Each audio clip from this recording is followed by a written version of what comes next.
Welcome to the Happier Life Project, the official podcast from the award-winning mental health and wellness app, My Possible Self. Hosted by broadcaster and journalist Gabby Sanderson.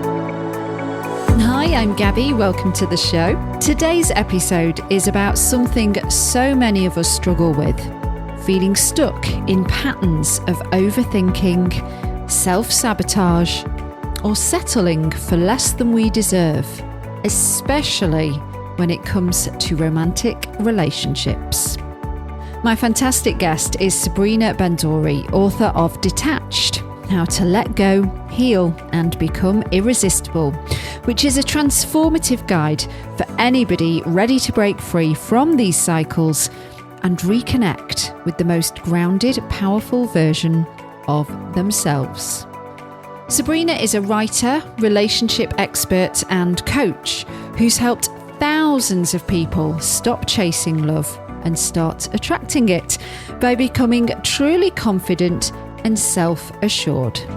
Sabrina's work blends psychological insight with super helpful tools and practical strategies, helping people release the fear of being alone, regulate their emotions, and stop tying their worth to other people's approval. In our conversation, we dive into what detachment really means and how we can get to a place where it comes naturally to us. This isn't about becoming indifferent, faking it, or playing games. Detachment is about freedom. Freedom from self-doubt, freedom from fear and patterns that keep us giving our power away and settling for less than we deserve. Sabrina shares how letting go, rather than holding on tighter, can help us build self-trust, embrace our own value, and show up in life and relationships as our most magnetic, authentic selves. I chose Detached as our November book of the month because, as you'll hear me gush a lot to Sabrina, it felt like such a fantastic cheerleader for the reader throughout. I think honestly, this would be my book of the year. Whether you're dating, in a relationship, or single, Detached is a powerful advocate for self-validation rather than seeking it from others. Because when you stop chasing validation and start releasing fear and negative self-talk, you don't just attract healthier relationships, you build a life rooted in confidence, peace, and self-assurance, no matter what your relationship status. Quick heads up, I'm sorry this episode does run a little bit longer than usual for this new season, but for good reason. I absolutely loved today's book so much and found it so helpful that I did lose track of time a bit chatting with our guest. But hopefully, I think you'll find the advice just as valuable in this conversation. So, ready to find a healthier, happier you? Let's get started.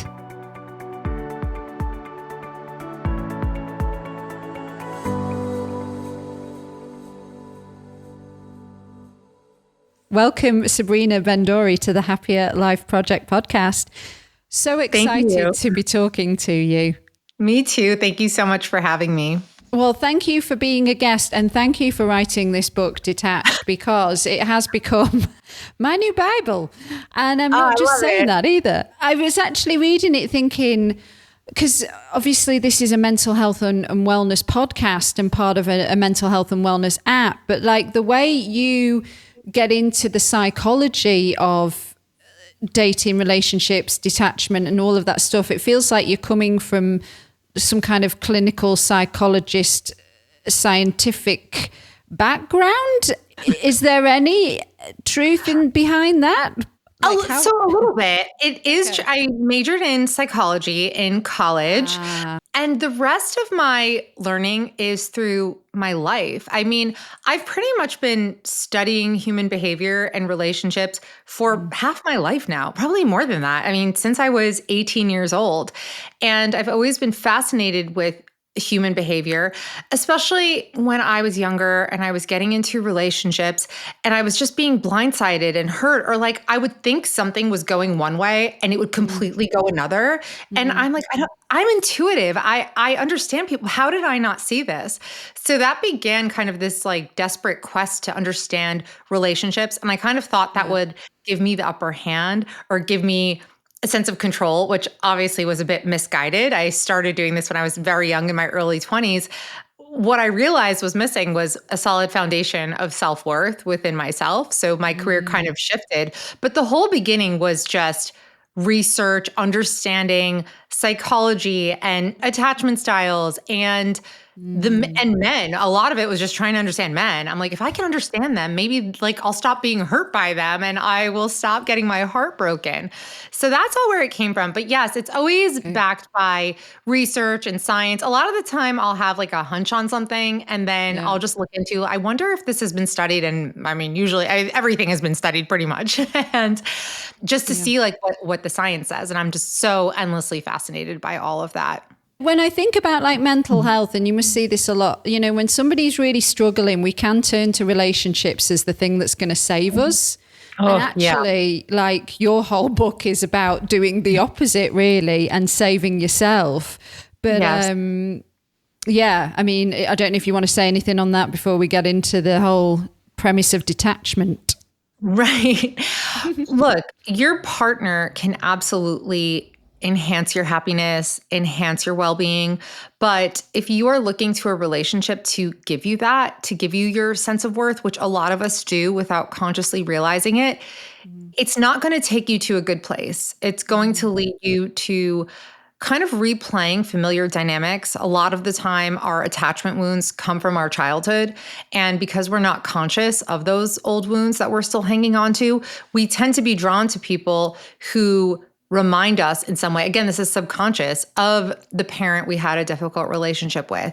You know, maybe you never felt emotionally supported, or your father was emotionally absent, and you only date men who are emotionally absent. So you're kind of looking for that feeling of, I'm okay, I'm worthy, I'm lovable, but then you don't get it. And it just feeds into that limiting belief. So I don't believe that you have to be fully healed and fully self-actualized before you can be in a relationship. But you do need to have the awareness of what you need to work on. And you do need to have the tools so that you're not relying on your partner to be all of these things for you, because nobody can fulfill that role, and you'll just be chronically dissatisfied and resentful, and you're never really going to have any peace or happiness within yourself or in your relationship. Yeah, exactly. And well, if you rely on them to help all these feelings of reassurance and happiness, then, you know, the flip side of that is they can trigger these feelings of hurt and abandonment and rejection and sadness and all of that stuff as well. Yes. And then you're living in a constant state of reactivity, constantly reacting to every mood, every glance, every look. And sometimes it has nothing to do with you. This is a person with their own issues and their own lives and things going on. But when you're in that state of reactivity, everything feels like it's a reflection on you. Was that the point you were at then? I mean, obviously I've read the book and you've talked about it, you know, on socials and stuff, about your personal story and how you came to this place of detachment. And I'd just love for anybody that's meeting you for the first time, for our like listeners and app users, like if you could sort of quickly surmise your situation, let's say, that ended up being like the catalyst for everything that was to come. Well, I unfortunately had to hit many rock bottoms before it really got hammered into my head. To sum it up and to keep it succinct, I really had a very negative self-image of myself for a long time. I went through a major ugly duckling phase. And so as a young middle schooler, in my mind, I made the connection that you're only worthy and valuable if you get attention and approval from men. And that kind of became my blueprint. And that kind of continued throughout my 20s. And I didn't even challenge and didn't even realize that, no, this is a belief adopted by a 12-year-old. But that's the thing about our inner child, is that unless you confront these things, they'll continue to come up. And so the way I describe it in the book is I very much was like a reptile. Reptiles cannot generate heat from within. They need external sources of heat. I couldn't feel pretty unless there was a man telling me I was pretty. I couldn't feel interesting or cool or smart unless that was being told to me from the outside. And that's an exhausting way to live. And I was always confused because men would be interested in me and then they would be like enamored by me, but they would so quickly lose interest. And I think it's because of that desperate, needy energy of like, tell me I'm enough. And I could never really regulate. And so I opened the book in the prologue with these kind of two back-to-back instances. And at this point, I knew better. I was 29. I'd already been a relationship writer and coach for almost a decade at this point. And I gave amazing advice. But when it came to my own life, I really couldn't always get out of my own way. So even sometimes the knowledge isn't enough. It's really the implementation.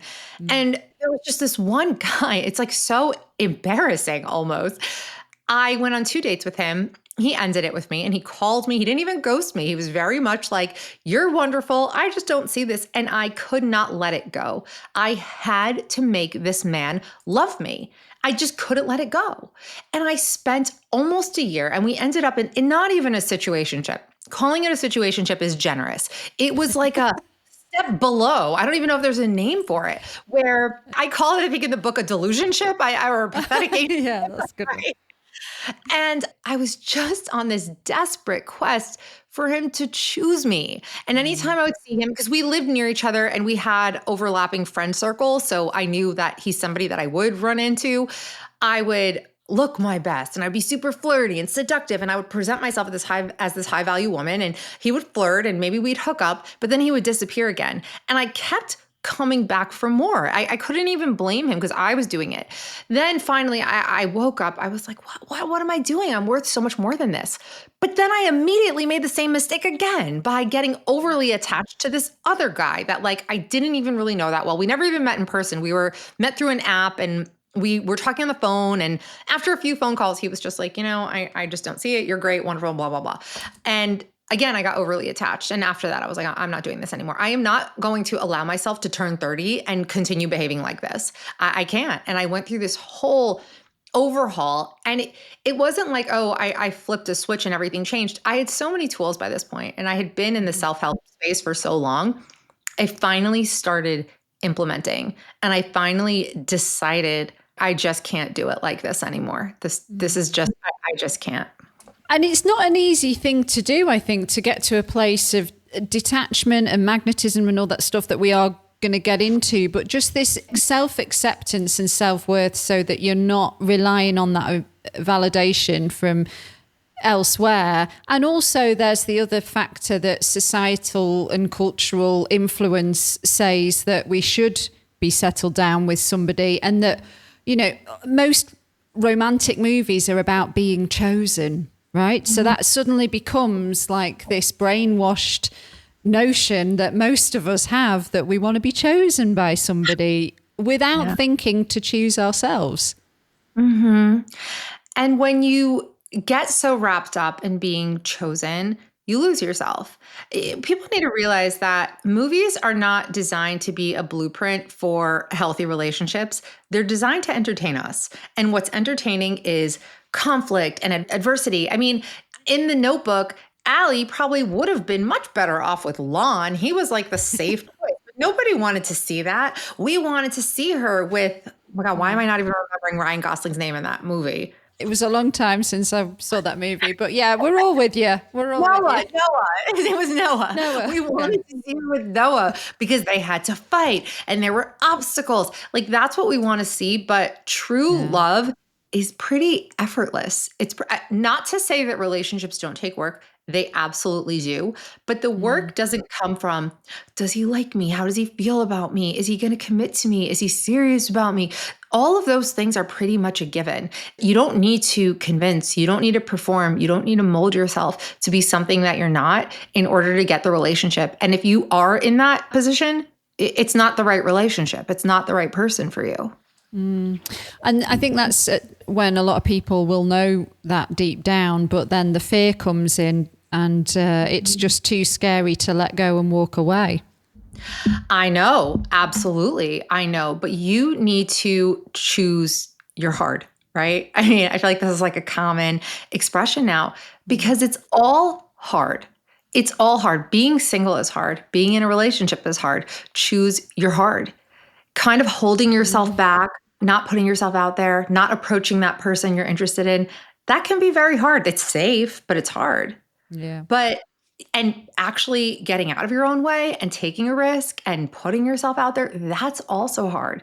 You need to choose the hard that aligns with what it is that you want out of your life and where you want to go and who you want to be. Yeah, fear, there's a comfort in fear, especially if you've lived that way for a really long time. It can be very comfortable. And it's uncomfortable when you say, you know what? I'm going to just go for it. I'm just going to do it. I'm just going to trust. I'm going to allow myself to open up to this new person, or I'm going to allow myself, I'm going to pursue this opportunity. And if it doesn't work out, I trust that I will be okay. That's very different than how most people approach things. And I have fallen into that. It's not like I had that summer of me, which I talk about in the book, where I overhauled my life and actually did end up dating my husband by the end of that. It's not like that was it. And it's like, oh, I'm done. I'm complete now. This has been a lifelong battle for me. This is why I'm able, even though I've been married for 10 years, I'm still so connected to the women and men that I work with who struggle with this in relationships, because this struggle comes up in all areas of our life. I talk about it a lot in the realm of relationships because that's really my area. But even with my last book, I barely promoted my last book because I wasn't in the best place in my life. There was a desperation attached to that book because I was in a very toxic business partnership and I really wanted that book to be my ticket out of it. Like I wanted to be able to branch off and make it on my own.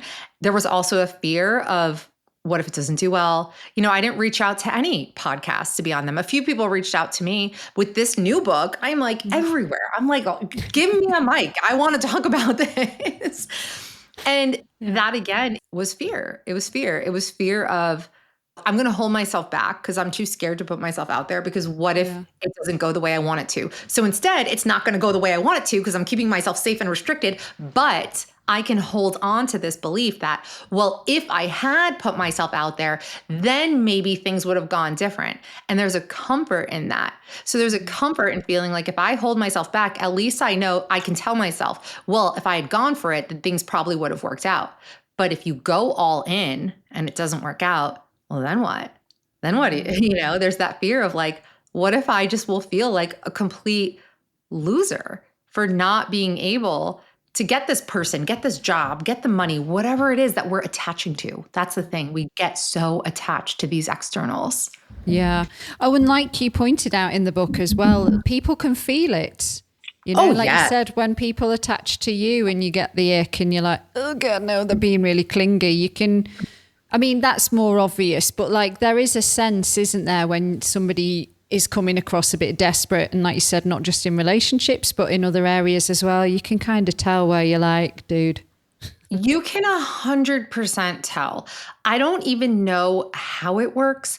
I just feel like we need to accept that there are things in life that we'll never be able to understand or explain. I actually cite two really interesting studies in the book. One of them was they had participants watch a video of people putting their hands into cold water, and they measured the temperature of the people watching of their hands, and their hands dropped in temperature. They could pick up just from watching someone else. They did another study where they showed participants an angry face for 30 milliseconds. So not even a second. You're not even consciously seeing it, but it affected the facial muscles. People immediately tensed up. So you might think that, oh, I'm saying the right things, I'm doing the right things, but you don't even realize that what your facial expression, your body, your posture, your tension, all of these things are coming across. That's why you can't really fake it. And this is why, interestingly, when I wrote actually my first book, which was 10 Things Every Woman Needs to Know About Men, the number one thing I really wanted to know was, why do guys just suddenly lose interest? Because this had happened to me so many times where I would go on a few great dates and everything was amazing. And then the guy would either ghost or he would just dump me out of nowhere. And I'm just like, why? Like, why does this happen? So I had a survey that I did that I sent out to like thousands of men. I asked this question because I'm like, this I need to know.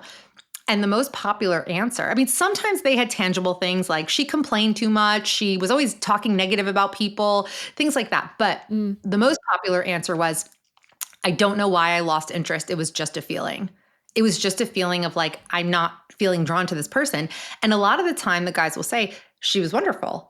I was attracted to her. She was cool. She was great. She had everything I'm looking for. I don't know why I didn't feel it. And so what I take from that is it's the vibe, the energy, that getting overly attached, that having too many expectations. And it goes both ways. I mean, look, I spent a lot of time asking men questions to understand because, I date men. But it goes both ways. I mean, I work with male clients who are just so desperate and will do anything for this woman. And she walks all over him. And then he's like, well, why doesn't she want to be with me? Why doesn't she want to get back together? It's because that desperate energy, it's repulsive. It is. I know it's a mean word, but that is what's going on. So then that detached energy is attractive? Oh, yes. Oh, yeah. The detached energy is the most attractive, but I want to clarify, it does not mean that you are cold. It does not mean that you are heartless. It doesn't mean that you don't care. It means that you are able, of course you care. You are able to be vulnerable, be open, but you're able to do it without losing yourself in the process. You're able to do it. You're able to date and be present and connect with someone without attaching your worth onto whether or not this person wants to continue dating you and continue seeing you. And that's where it gets so hard for a lot of us. This is why most of us have experienced this phenomenon of the people that you're not super interested in tend to be the ones that are super interested in you. And the ones that you are like super interested in are like, I don't know. That's the energy. Because with the men or the women where you're moderately interested, you're not interested. You're like, this person is attractive enough. I like talking to them. They're smart. They're interesting, but you're not overcome with that feeling of I have to make them mine. You show up completely differently. You are present. You're curious. You're trying to learn about them. And then you're trying to decide, do I want to continue dating that person? This is why that person is very likely to develop feelings for you, because that's a very different energy than going out with someone and constantly be in your head scanning to see how this person feels about me, because this has such significance to me. Because when you do that, you're not forming a connection. You're not interacting with the person in front of you. You're interacting with the worried thoughts in your own mind. And then there's just a disconnect. There's a block. You can't form a connection that way. It feels off. And then the guy might ghost or decide that he just doesn't want to continue this anymore. Yeah. The kicker is we can't fake it though, can we? We can't, if we try and play the cool thing and be like, I'm cool for some reason. But then when you do, I can think of like a couple of instances, not in the romantic sense, where I've really wanted something and then I've been like, oh, it's not going to happen now. And I've let go. And then within half an hour, I got an email actually recently confirming me for something that I thought, oh, it's obviously not going to happen, So I don't know the science behind it, but once you really detach from being so clingy and desperate, something works. Unfortunately, I think it's quite a journey, right? To come to this place of like, you know what, if I end up on my own, I end up on my own and I'm totally cool with that. And this is another thing I wanted to talk to you about as well, which I think, again, coming from the lens of mental health, the stories we tell ourselves and believe them to be true and to be factual is all kind of woven into this stuff. Oh, absolutely. The stories we tell ourselves is such a huge part of this. I do want to go back to something you just said earlier, which is, oh, if I end up on my own, great, so be it. You should never deny what it is that you want. And I would never say that you can't have what it is you want and you should just suck it up and be fine. If you want a relationship, it seems to not be able to happen for you. It's profoundly painful. And I talk in the book about like my issues with toxic positivity and being like, oh, I'm all alone. Yay. Like that's just wonderful when it's not. We need to accept our reality. But what shifts everything is rather than taking a perspective of dating is horrible, I'm alone, I'm a loser, this sucks, like, living in that space. Instead, because then you're a victim, and then you're a victim of circumstances. You feel like a victim of the dating apps, like the apps are out to get you. The algorithms aren't favoring you. Instead, it's so much more empowering to say, you know what, I am going to believe that it is going to work out for me, because it most likely will. I will tell you, when you do that work on yourself and you put yourself out there, if you want a relationship, you most likely will get it. And it is not too late. I work with women in their 60s who are in the first healthy relationship they've ever been in. I say also in the book that it's not over till you're dead. Okay. So like, we need to stop it. I get these messages from women. They're like, I'm 35. It's too late for me. What? Like, says who? Says who? Who imposed that expiration date? Instead, you have to take control over what's under your control. And we don't know exactly when your soulmate is going to enter the picture. In the meantime, all you could do, you're making a choice either way. Either you're choosing to believe you're going to find someone, or you're choosing to believe that you're going to end up alone. When you choose to believe you're going to end up alone, that does not take you to a good place. That takes you to a pretty miserable place. Instead, choose the thought that makes you feel hopeful and inspired and better, because that most likely will set you down a path that will increase the chances of you getting the thing that you want. Yeah. Okay. What's the other part you said? The stories we tell ourselves. The stories we tell ourselves. Yeah. And I suppose going back to the alone thing, it's more that like, it is okay if you are on your own. Maybe you should caveat that with right now. Because I think there's that fear. What do you call it when you're talking about hope? There's something hope. Why people stay in something for too long, because it's hope that person's going to change. Oh, yeah, the hope hook, for sure. That's it. Look, there are plenty of things that I want. I would love for this book to be a #1 bestseller, but I also accept, and I can acknowledge that I want that. But at the same time, it can't be that if it doesn't go that way, okay, like, I'll be okay. I won't be happy about it. Obviously, there's much more at stake when it comes to relationships. So we can hold both truths, which is, I really want a relationship. I want to find my person. And if it doesn't work out, if that doesn't happen, I will be absolutely heartbroken. But I know that I will be okay. But again, it most likely will happen. I'm telling you, I've worked with so many people, and I've just gone through this process. Really, the book came about because I have an 8-week course, and the course was so effective, and women were transforming so dramatically that I was like, I want to make a book version of this course. But when I tried to do that, it was just too much. Like, it was too many concepts, and it was like, it needed to be more streamlined. So I was like, what is the one thing that underlies all of this? And it took me like 6 months to figure out what that one thing was. Then it finally hit me one day when I was teaching one of the live classes. I was like, it's detachment. That's what it is. That's what ties all this together. That's the ultimate goal here, that really gives you what it is you're looking for. And then we tied in all that other stuff about the limiting beliefs and our attachment styles and the stories we tell ourselves and the shadow work and regulating ourselves, feeling our nervous system. All of that is connected to create the same outcome, which is being able to feel detached. And what detachment really is, again, it's not dissociation. It is knowing that I will be okay no matter what.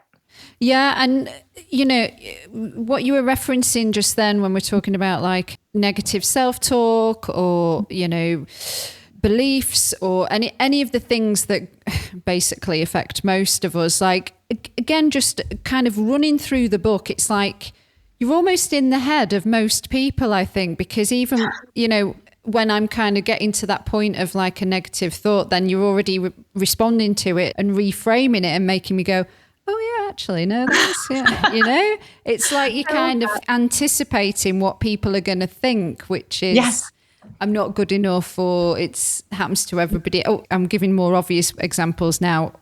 But yeah, it's a really great cheerleader for you, the reader, I think, running throughout, which is so nice because, I mean, obviously you can imagine doing my job. I have to read a lot of books, and we have a lot of authors on the show and all in the self-help realm. But this one, considering it is more, I mean, you come from the expertise of relationships, I just feel like self-worth and self-empowerment. Like, I think this is probably the most helpful book I've read so far. It means so much to me. Wow.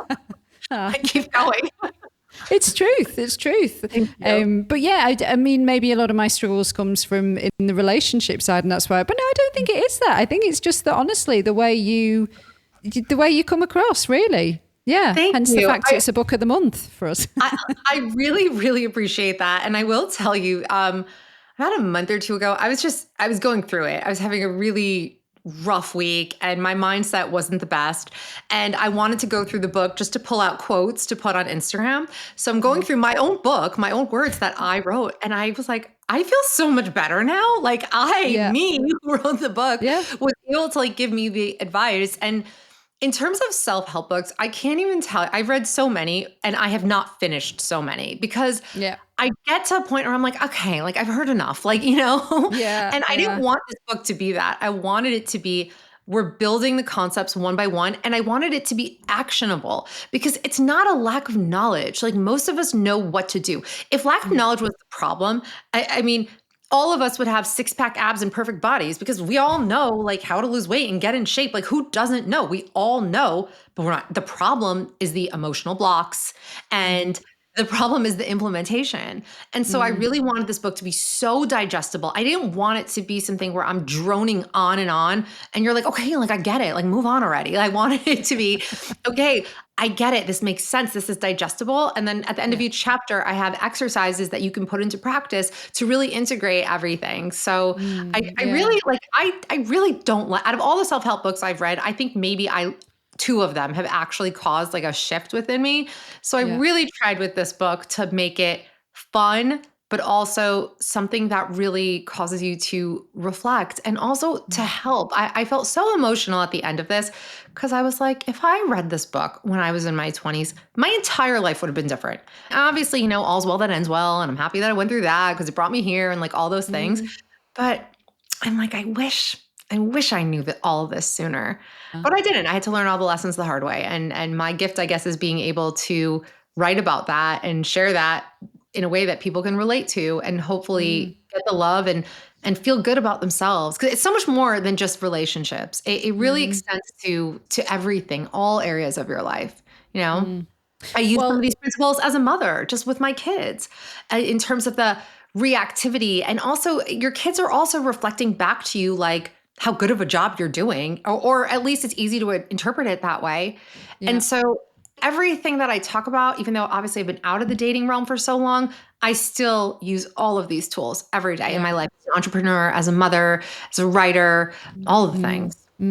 Well, it's definitely really helpful for like what you talk about, the emotional responses, because like even today I had to apply with who I'm dating because they were cancelling like plans because they'd forgotten about something else in the schedule. And I was like, oh. And then I was like, actually though, do I care? Because I could just have an evening to myself and go to bed early. And actually, is that so bad? And then I was like, sounds great. Yeah.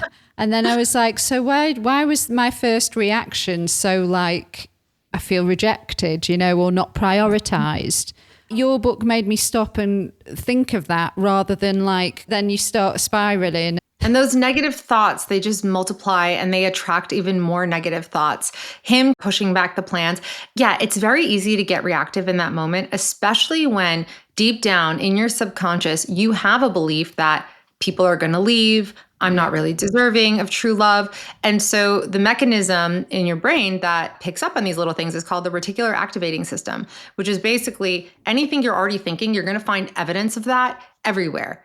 And you're going to pick up on it. So you'll take something that is pretty innocuous in the grand scheme of things and think, aha, proof that I am not enough and I am not a priority. But it's because you already felt that way. And so that's like the deeper work that needs to be done.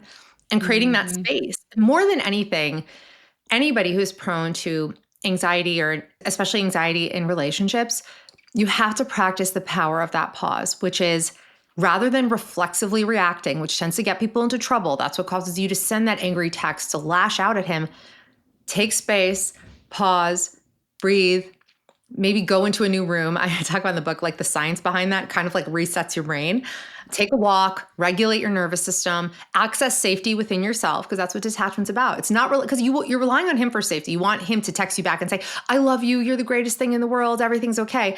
Sometimes you're not going to get that. And you don't want to be in that spiral. So instead you need to access safety within yourself and ask yourself, okay, what else might be going on here? He just wants to go to the football game and that's it. And he loves me and he cares about me and we'll hang out tomorrow. And I get to have an evening to myself to do whatever I want. And that is delightful. And that's it. And then there's no problem. And then everything's okay. Yeah. Boom.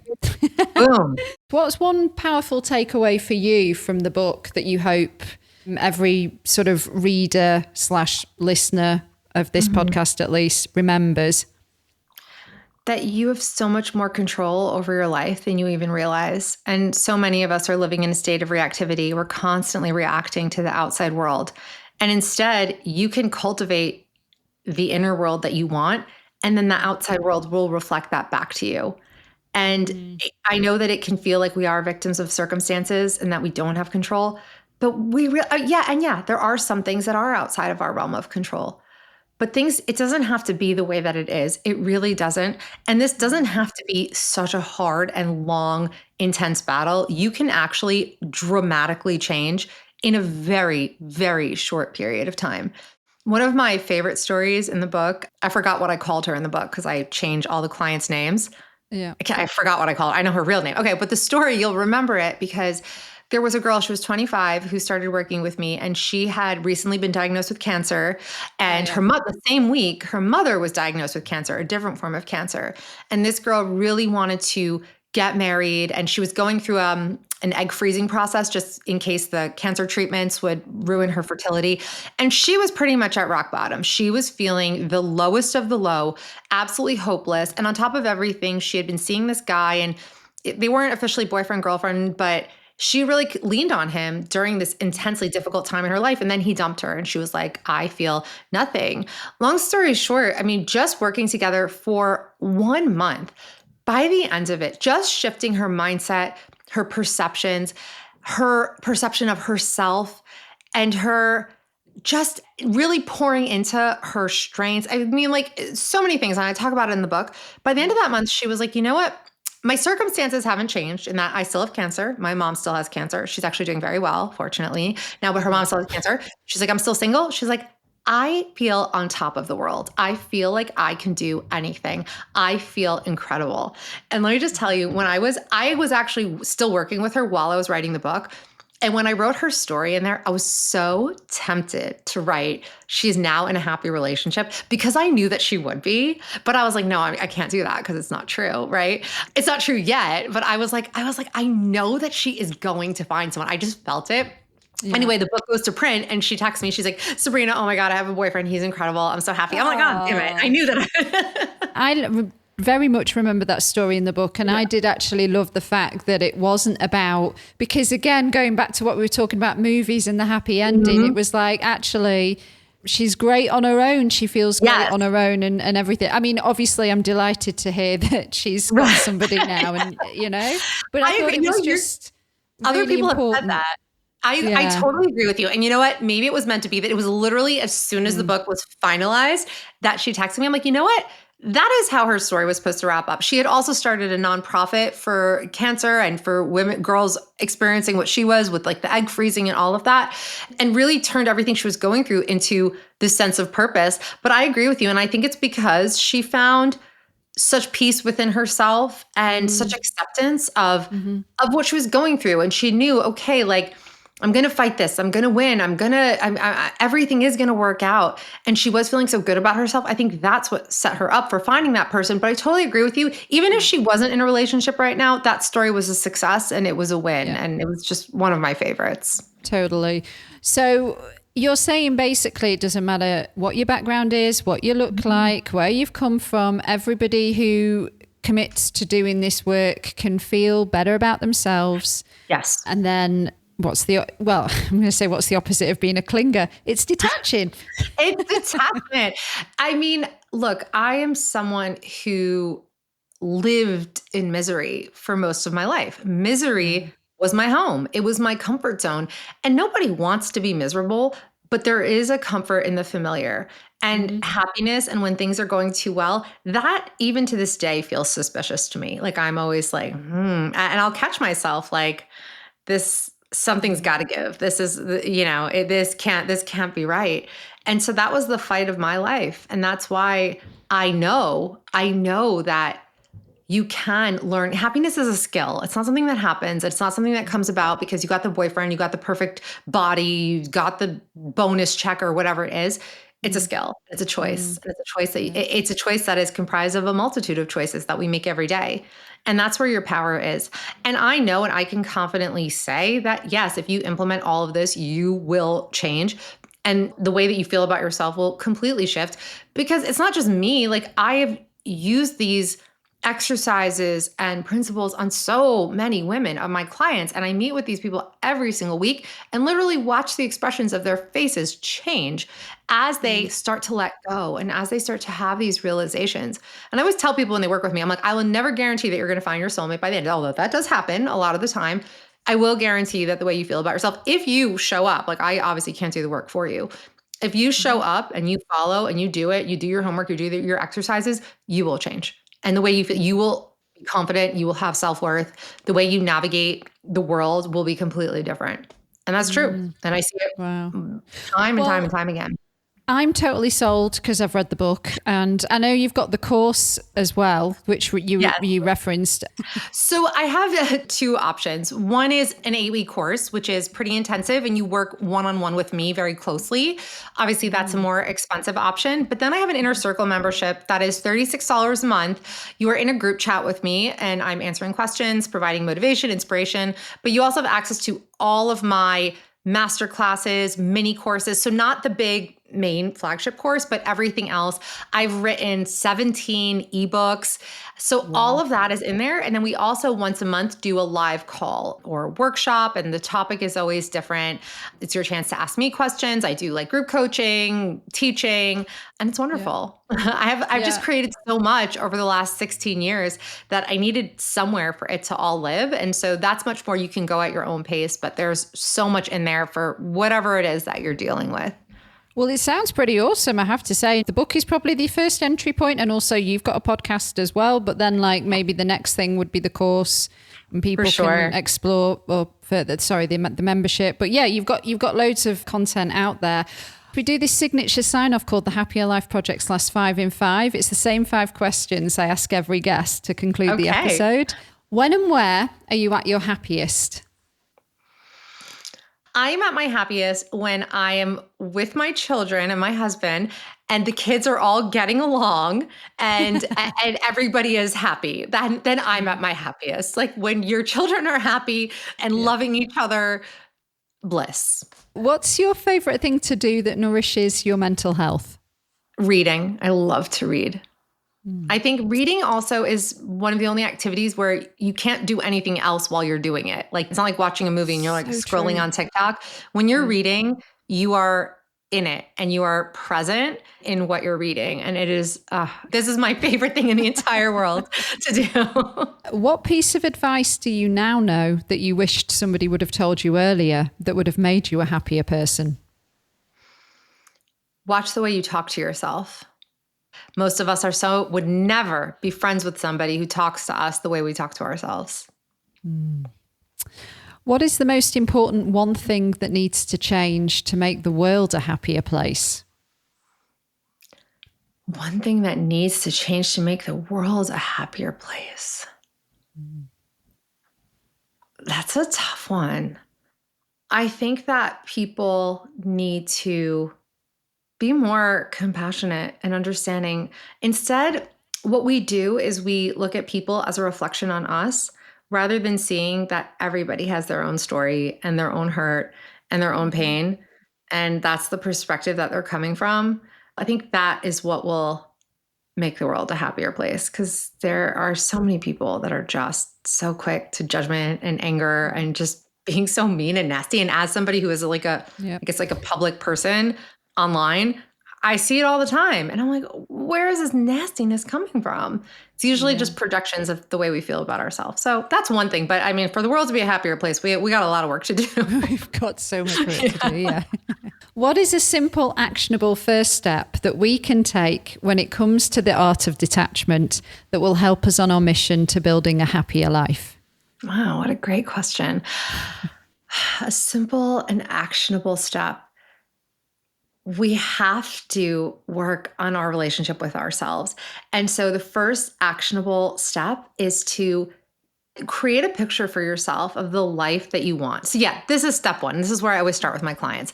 Get very vivid with this. Spend about a half hour to up to an hour writing out what you want, not just in terms of the relationship. Like, how do you want to feel when you wake up in the morning? What drives you? What are you passionate about? What are your friendships like? What kind of community do you live in? How active are you in the community?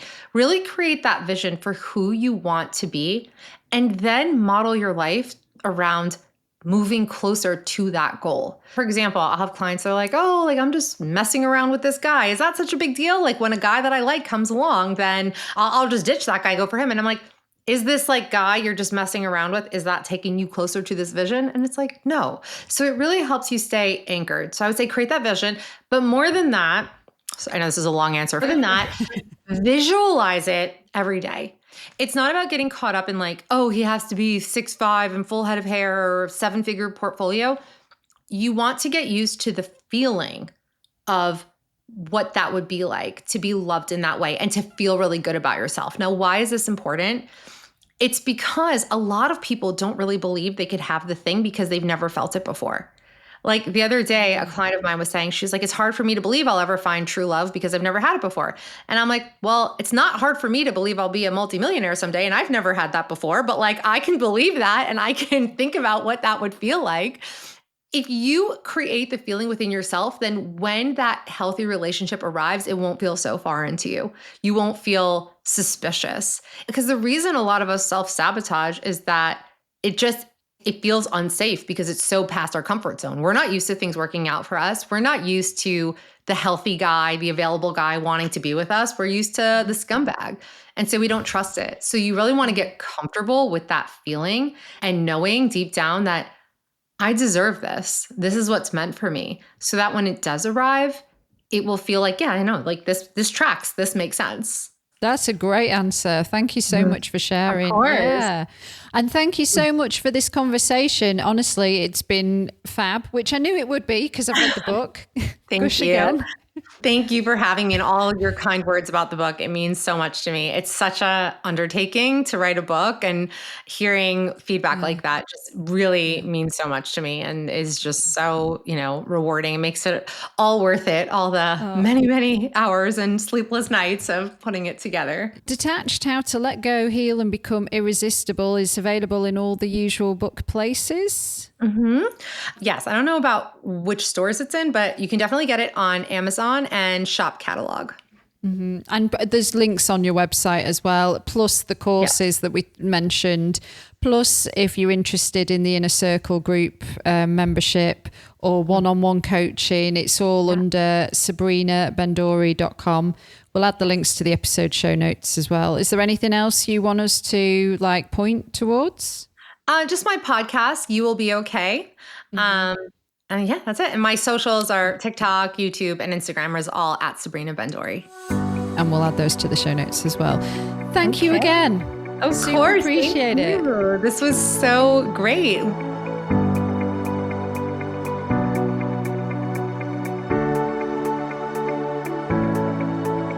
Hello friends, it's Gabby back with you. If you are suffering with your mental health, there is a crisis button on the My Possible Self app, which will signpost you to the correct information for immediate expert advice. Those of you who are listening on one of the podcast platforms, the My Possible Self app is completely free to download. You can access all of the content, so you don't need to worry about it costing you anything. If you found this episode helpful, please do subscribe and leave a review and share it with your friends. And to find and follow us on social media, we are most active on Instagram, and you can find us at My Possible Self. And I've been at Radio Gabby. Until the next one, do take care. Bye for now.